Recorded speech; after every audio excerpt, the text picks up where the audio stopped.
Hi అండి. Function హడావిడి అంతా అయిపోయింది. ఇంకా ఖాళీగా ఉన్నా. ఇంకా మొబైల్‌లో తీసే వీడియోస్ అన్నీ పోస్ట్ చేసేయాలి కదా! One by one.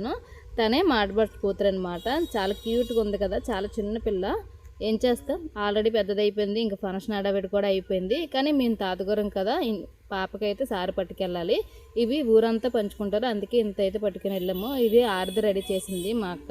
నాకు అస్సలు రాదు. ఈ ఊర్లో కూడా నైట్ అంతా కూర్చొని కష్టపడి చేసాము. మా పెద్దత్తయ్య ఉంటే ఎన్ని బాధలు ఉండకపోను. మా పెద్దత్తయ్య అయితే ముంబై వెళ్ళారు. మా అత్త మా పెద్దత్తయ్య కలిపి వాళ్ళ రిటర్న్ వచ్చినప్పటికీ ఫంక్షన్ డేట్ వచ్చేసింది. ఇంకా 5 రోజుల ఫంక్షన్కి కంపల్సరీగా మేము తాతగారం కదా తీసుకెళ్ళాలని చెప్పేసి నైట్ అంతా బూర్లు అయితే రెడీ చేసాము. ఆరిది రెడీ చేసాము.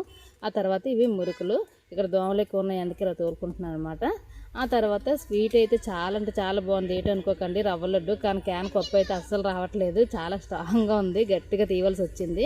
ఈ రవ్వ లడ్డు అయితే ప్యూర్ నెయ్యేసి చేసింది మా అక్క. చాలా అంటే చాలా బాగా వచ్చింది.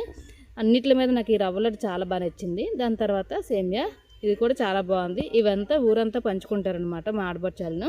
మేమైతే ఇవన్నీ అప్పచెప్పేసి ఇంకా లంచ్ అయితే చేసేసి రిటర్న్ అయితే ఇంటికి వచ్చేసాము. ఫంక్షన్ రోజు అయితే చాలా ఆడవేడి జరిగింది. నెక్స్ట్ వీడియోలో అయితే పోస్ట్ చేస్తాను. అంతవరకు బాయ్ బాయ్.